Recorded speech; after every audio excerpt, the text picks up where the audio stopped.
family.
Thank you very much. Thank you.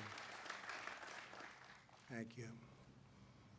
I stand before you today to fulfill one of my highest and most important duties under the United States Constitution, the nomination of a Supreme Court justice.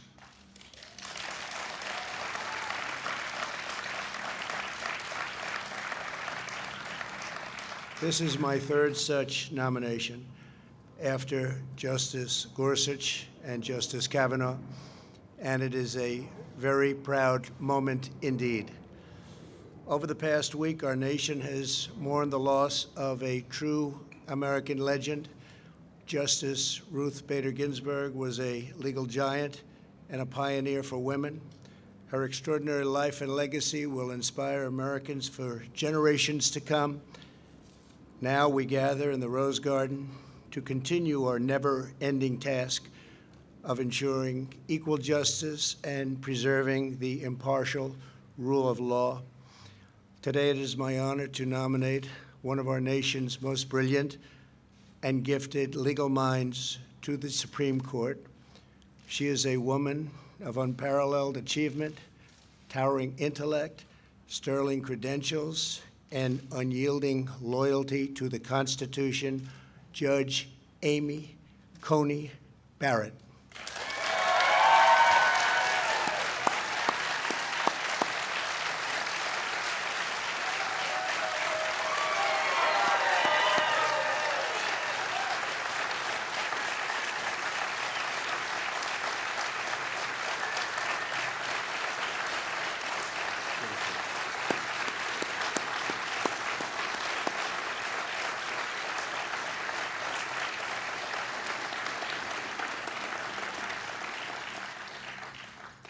We're also joined by Amy's husband, Jesse. Thank you, Jesse, very much. And their 7 beautiful children. Congratulations to you all. Very special day.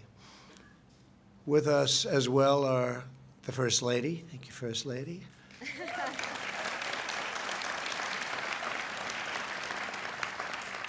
Along with Vice President Mike Pence and his amazing wife, Karen. Thank you very much, Mike.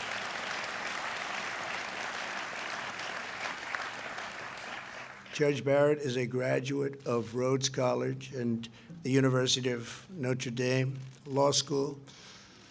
At Notre Dame, she earned a full academic scholarship, served as the executive editor of the Law Review, graduated first in her class, and received the law school's award for the best record of scholarship and achievement.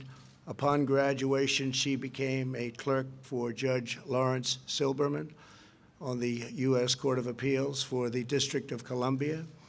Amy then received one of the highest honors a young lawyer could have, serving as a clerk on the Supreme Court for Justice Antonin Scalia. A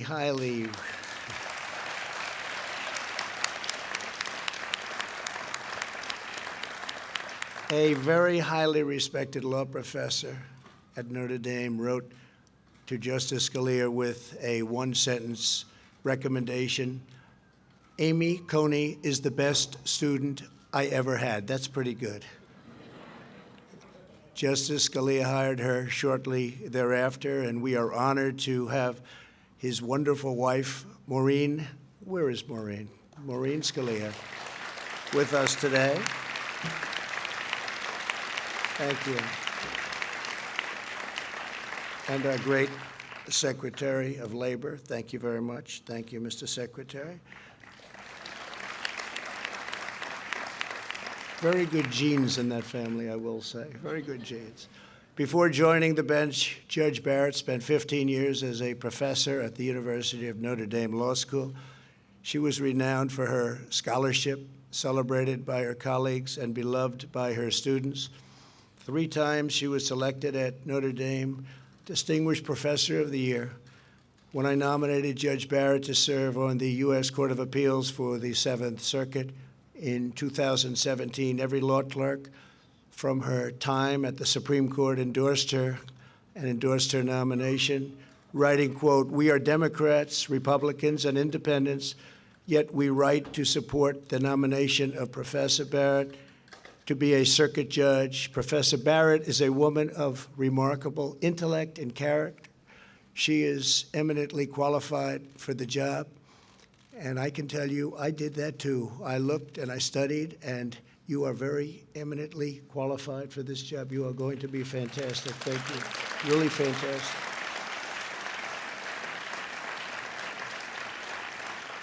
The entire Notre Dame law facility and faculty, everybody at that school also, we got so many letters, also wrote letters of support of Amy's nomination to the Seventh Circuit. They wrote, in effect, despite our differences, we unanimously agree that our constitutional system depends upon an independent judiciary staffed by talented people, devoted to the fair and impartial administration of the rule of law, and we unanimously agree that Amy is such a person. For the last 3 years, Judge Barrett has served with immense distinction on the federal bench. Amy is more than a stellar scholar and judge. She's also a profoundly devoted mother. Her family is a core part of who Amy is. She opened her home and her heart and adopted 2 beautiful children from Haiti. Her incredible bond with her youngest child, a son with Down syndrome, is a true inspiration.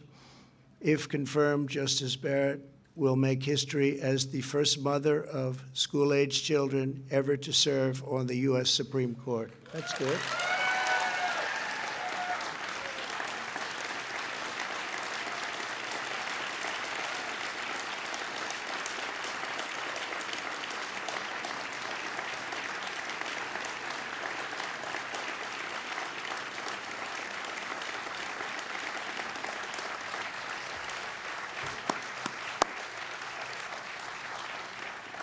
To her children, Emma, Vivian, Tess, John Peter, Liam, Juliet, and Benjamin, thank you for sharing your incredible mom with our country. Thank you very much.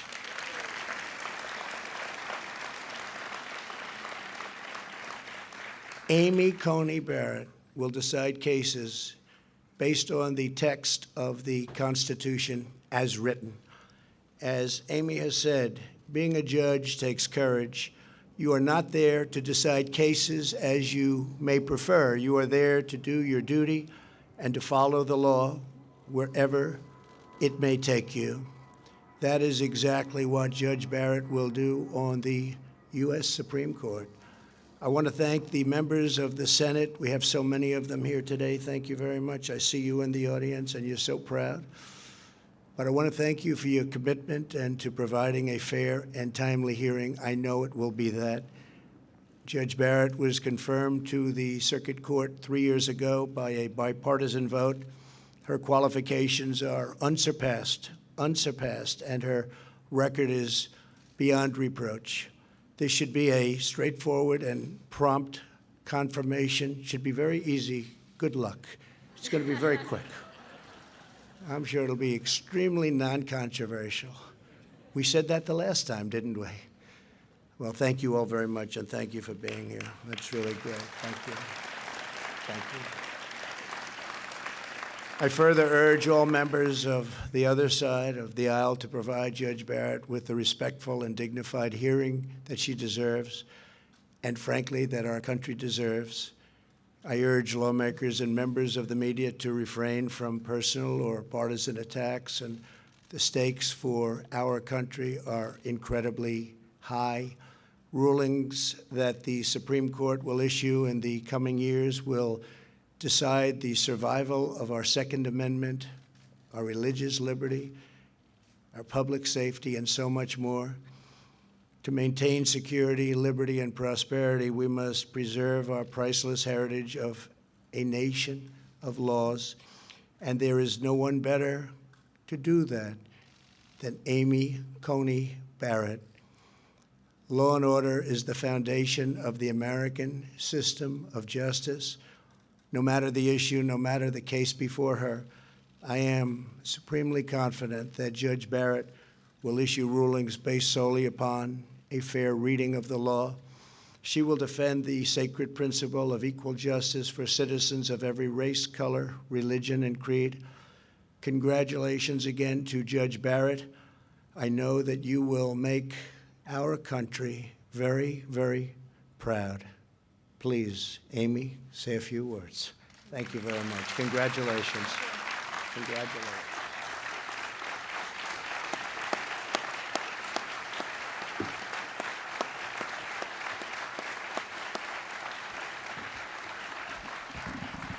Thank you.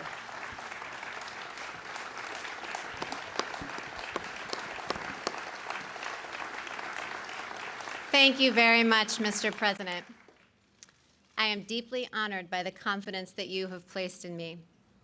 And I am so grateful to you and the First Lady, to the Vice President and the Second Lady, and to so many others here for your kindness on this rather overwhelming occasion. I fully understand that this is a momentous decision for a president. And if the Senate does me the honor of confirming me, I pledge to discharge the responsibilities of this job to the very best of my ability. I love the United States, and I love the United States Constitution. I am truly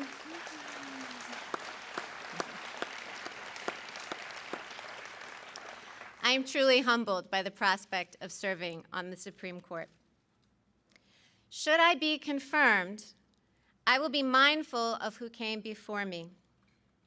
The flag of the United States is still flying at half-staff in memory of Justice Ruth Bader Ginsburg to mark the end of a great American life.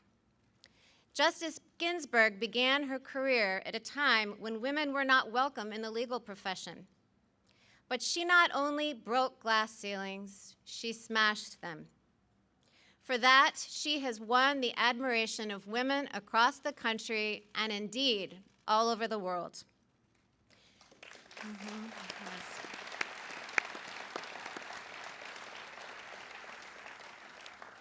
She was a woman of enormous talent and consequence, and her life of public service serves as an example to us all. Particularly poignant to me was her long and deep friendship with Justice Antonin Scalia, my own mentor. Justices Scalia and Ginsburg disagreed fiercely in print without rancor in person. Their ability to maintain a warm and rich friendship, despite their differences, even inspired an opera. These two great Americans demonstrated that arguments, even about matters of great consequence, need not destroy affection. In both my personal and professional relationships, I strive to meet that standard.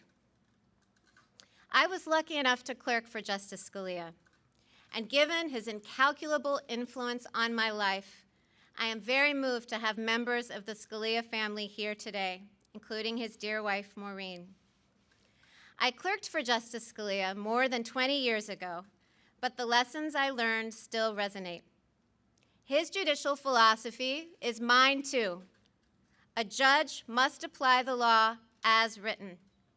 Judges are not policymakers, and they must be resolute in setting aside any policy views they might hold. The President has asked me to become the 9th Justice, and as it happens, I'm used to being in a group of 9, my family. Our family includes me, my husband Jesse, Emma, Vivian, Tess, John Peter, Liam, Juliet, and Benjamin. Vivian and John Peter, as the President said, were born in Haiti, and they came to us 5 years apart when they were very young. And the most revealing fact about Benjamin, our youngest, is that his brothers and sisters unreservedly identify him as their favorite sibling. Our children obviously make our life very full. While I am a judge, I'm better known back home as a room parent, carpool driver, and birthday party planner. When schools went remote last spring, I tried on another hat. Jesse and I became co-principals of the Barrett e-Learning Academy. And yes, the list of enrolled students was a very long one. Our children are my greatest joy, even though they deprive me of any reasonable amount of sleep. I couldn't manage this very full life without the unwavering support of my husband, Jesse. At the start of our marriage, I imagined that we would run our household as partners. As it has turned out, Jesse does far more than his share of the work. To my chagrin, I learned at dinner recently that my children consider him to be the better cook. For 21 years, Jesse has asked me every single morning what he can do for me that day. And though I almost always say nothing, he still finds ways to take things off my plate. And that's not because he has a lot of free time. He has a busy law practice. It's because he is a superb and generous husband, and I am very fortunate. Jesse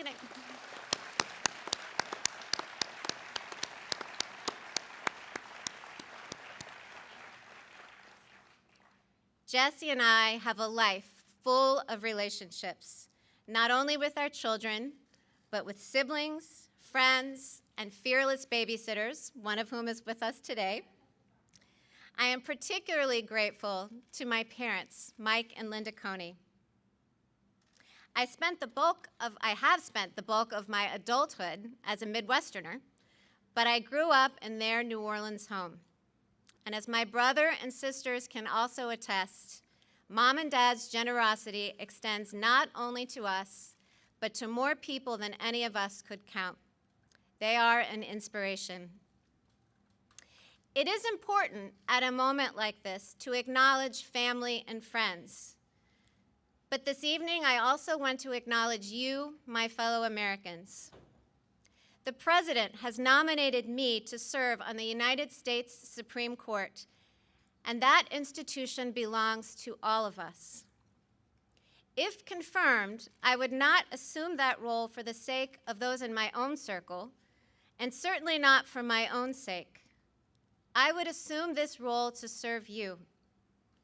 I would discharge the judicial oath, which requires me to administer justice without respect to persons, do equal right to the poor and rich, and faithfully and impartially discharge my duties under the United States Constitution. I have no illusions that the road ahead of me will be easy, either for the short term or the long haul. I never imagined that I would find myself in this position. But now that I am, I assure you that I will meet the challenge with both humility and courage. Members of the United States Senate, I look forward to working with you during the confirmation process, and I will do my very best to demonstrate that I am worthy of your support. Thank you.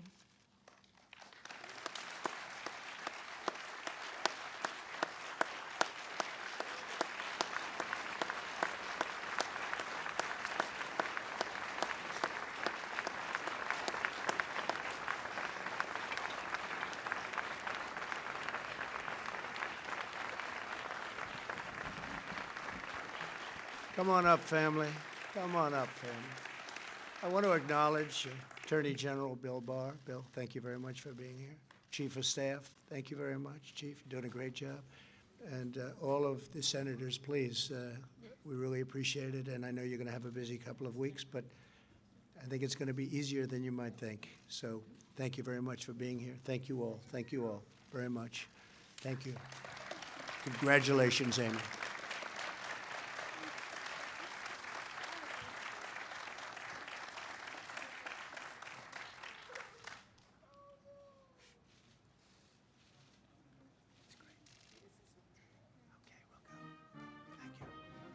we'll go. Thank you.